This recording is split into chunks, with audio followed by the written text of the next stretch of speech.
Welcome everybody to Space Engineers. I am Raetac, and this is been a game that's been holding my attention so rapidly for the last week and a half. This is the only thing I've been playing. Is pretty much killed Minecraft for me, and I'm going to bring it to you, the YouTube public. Right, today we are going to start a new world, a world on a planet. So we're going to go custom world, and we're going to, we can go star system, habitable planet. Let's make a star system, why not? Okay, so we're going to star system. I am going to be playing with mods. The list of mods are going to be, let me see, corner lights, camera overlay tweak, that is definitely going in. The slant conveyor, it's purely a cosmetic mod.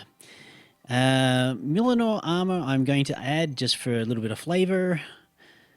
Conveyor adapter, no. Automated inventory sorting. This is virtually a must mod for everybody who's just a little bit more advanced in Space Engineers and wants a bit more out of their conveying system. This is one you definitely want to have. A few other bits and pieces. I'm going to have the hydrogen reactors and ice. What's the rest of it? You can't see the rest of the title, sadly. But basically that adds in the ability to make hydrogen reactors so you can turn hydrogen into power. If for whatever reason I get stuck on another ice planet like I do on the world that I play on with my live streams. And also realistic iron thruster colors. Again, purely cosmetic mod. So there's nothing really majorly game changing with this. If I do add any mods in during the season, for as long as it may last, I will definitely let you know. So we're going to go okay there. We're also going to go into advanced environment hostility. The frequency and intensity of meteor showers. Safe, there is going to be no meteor showers. I think I will play it on safe for now. Just so things, well, hey, we never know. We might actually get to a point where we might be able to feel that we're comfortable enough maybe bumping up the hostility. You can actually change things on your save games mid-play. You're not stuck with one particular mode of hostility. You can change it as much as you like. Now, I'm also doing this in survival. Online mode is private. I'm going to open it to my friends. This is open to the friends on my Steam list. So, multiplayer Steam integration is built in, and it works very well. I've tested out multiplayer with Ben, as some of you may know from my previous collaborations with Ben Wojcinski, otherwise known as Ben Woe, or a few other names. And he might be popping into my series, I might be popping into his. He thinks he might be starting a series on this also. So there might be a little bit of exchange interaction, you might say. Right, on to advanced. Now, we are playing survival. I don't know why I had to select that again, but I did. Inventory size times 10. I like this. Pretty much this is everything that is similar to what's going on in my live stream series. Limit world size, unlimited. When set, game area is limited to a cube with a side length of the chosen size. All objects that leave the game area will be removed from the game, so it's unlimited. Ship cooldown 2 seconds, views distance 15 kilometers. Pretty much those graphical type things they do help. Okay, enable spectator of the world. I'm not going to reset ownership. Permanent death, absolutely not. If I die, I want to come back and keep the series going. Start in respawn screen, no. When we basically start this game, we'll be starting in an atmospheric lander. Disable respawn ships, no. Everything seems to be pretty good. Enable drones,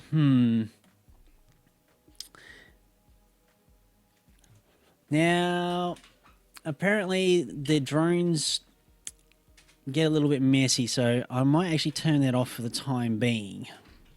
Of course, you can change all of these settings. Actually, I must basically add in a caveat. I have not actually changed the settings. I'm fairly sure you can change these settings as you go. So we'll go OK. We're going for star system, survival, making sure it's in survival, and away we go.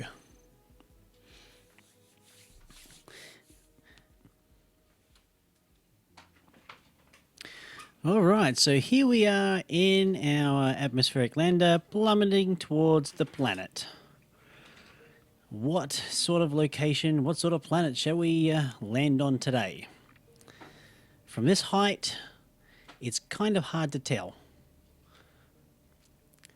I'd like to actually land somewhere that's actually in the daylight so I can actually find a nice location. It looks pretty hilly. Some snow-capped areas. That looks like a lake over there. If you're familiar with any sort of flying simulator, you'll be quite at home with this particular, I suppose, setup. Now, if you're starting Space Engineers for the first time, I highly, highly recommend that you definitely play in space for a while, get an idea on how the systems work, how the controls are, or basically also configure the controls to the way you like them. It's always definitely a good thing to have. All right, dampeners are on. I'm just waiting for the fact that the point of actually my atmospheric thrusters will actually start working. As the atmosphere gets thinner, the power that's generated by the thrusters themselves actually diminishes. As you can see, I don't think we're quite in the atmosphere yet. Some of those mountains are very, very close to the atmospheric shell. So as we pass through, I think we're now in the atmosphere. We should be able to start gaining some thrust and slowing our downward descent. Now that lake that I saw is through these mountain ridges, and that's pretty much where I'll be heading to. So hopefully we'll be able to get there in one piece. All right. Looks flying fairly well. I do have auto saves on, so the world of YouTube has now been saved. One also thing that I'd highly suggest when you do save your games. Press this. No, not that one. Quickly get back into the flight seat. Go and save as a separate save. Basically, that will give you a point where you can restore from. Your autosaves won't right over the top of each other. You can autosave to the same file, but if anything should happen to you, either the save that you have or the autosave that you have, it would pretty much mean a complete wipe of whatever progress you've had. So this is, I strongly recommend to everybody, split up your saves. Now, hopefully, using the right Alt key, which is default, we might be able to lower ourselves down to the lake, and actually we'll find out what is actually in there, resource-wise. If those dark brown patches in the ice, they indicate there are ore deposits there, keeping this nice and slow. Speed over, if you notice in the left-hand side here, it goes from pretty much 0 up to about 100 meters a second. If you're traveling at 100 meters a second, that's really, really hard to control, especially when you have a lot of mass on you. Inertia plays a really big part in Space Engineers. So you definitely have to keep that in mind. So I'm very, very, very curious to see what kind of minerals are actually in this frozen lake here. Now, most water bodies in the Earth-like lands are pretty much ice-based. Even if the lands look like hot enough, they are definitely ice. So I don't know how much further I have to basically drop, but I'm going to be taking it nice, slow and steady, and not crash this ship. Because this ship, you definitely want to keep in one piece. So going down, going down. It looks like I'm getting closer. The light work on the actual game itself. You can see the reflection of the sun in the ice. It's damn amazing, I can tell you that.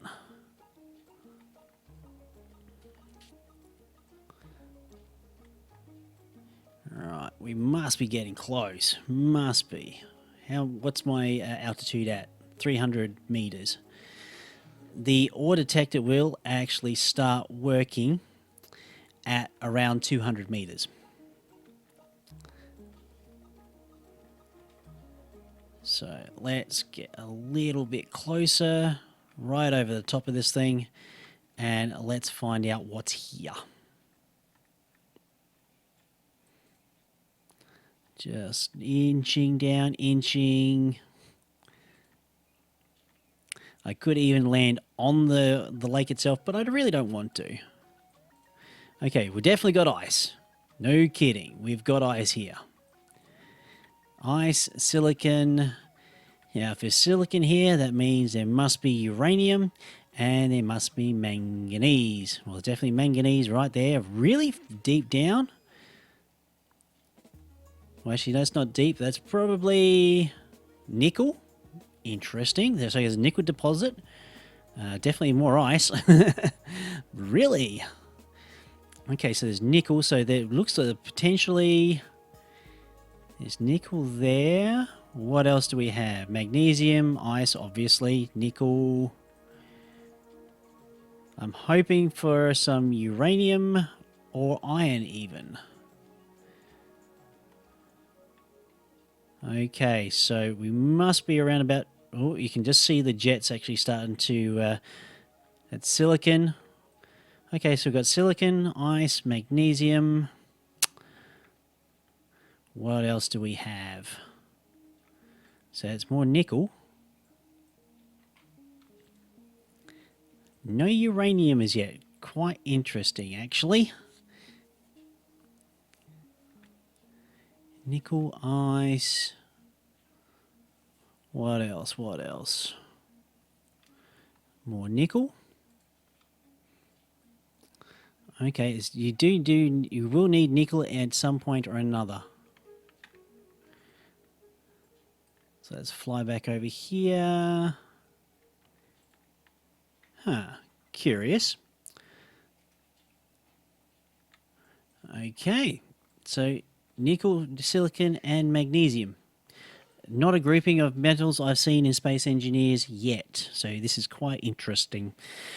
So let's save that in a GPS location, going to your terminal here, GPS, new from current position, and we're going to rename that as nickel, magnesium, and what was the other one? Nickel, magnesium, silicon. All right. Yeah, we'll keep it on the heads-up display for the time being, so we know what's there. I would have assumed there would have been uranium within this deposit, having a magnesium and silicon there, but okay, been surprised. Let's go have a look over at this patch over here. All right. Oh, there's gold. Okay, fair enough. I haven't actually found any iron, which is gold and silver. Okay, we're definitely setting up camp around here somewhere. If I can find an iron deposit close by,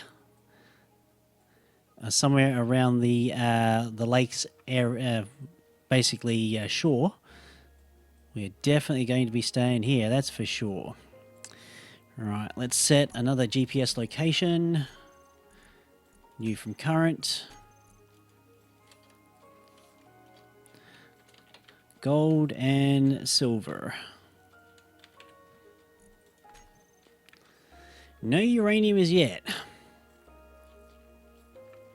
Still very interesting. Okay, let's go level out for a bit and have a look at that deposit on the other shore over that way. Let's see what's there. All right, getting close, getting closer. Iron. Awesome. So it looks that I will probably start my base over on that area over there. We got nickel, magnesium, and silicon. No uranium, sadly, but we do have a reasonable amount of ice, so we can convert that to hydrogen and use that as power. We might have to rely on solar power for a little while. Oh, there's even gold down. No, is there gold down here? Yes, there's even gold down there as well to start off with. Curious. Anything else, perhaps? Maybe some uranium? Maybe. Oh, yes, even uranium. Awesome. Uranium in this patch. Okay, so this is pretty much where we are going to be putting down. Probably, I think, over in that direction there. Or even closer to the location. But I've definitely got an idea for a drill, so we can start digging this stuff up and making all the cool stuff. So let's put the lander down, find a fairly flattish spot. Now, I'm also going to turn the landers off for the landing. It's nice to have them on, but they'll auto lock and you won't be able to put down the lander very flat in comparison to the rest of the world. So let's go back this way, just keep it nice and level. That's where the deposit is. I'm thinking we'll start around about here. Still telling me there's iron here. That's great, thanks. Keeping it nice and level. The inertial dampeners are on. And we'll come in for a nice 4-point landing. 45 meters, nice and gentle. I would like to basically spin this thing around so the entrance gangplank is pointing outwards to where everything is going to be. Oh yes, I'm definitely seeing this. Right, let's back it up a little bit. Try not to land this on a tree or in a tree. Whoop. Try, come on. Go backwards. Go backwards for me. There we go.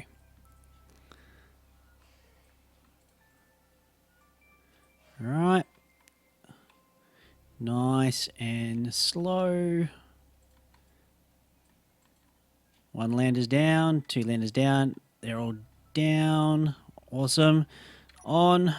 And we're locked. Okay, let's go to our groups.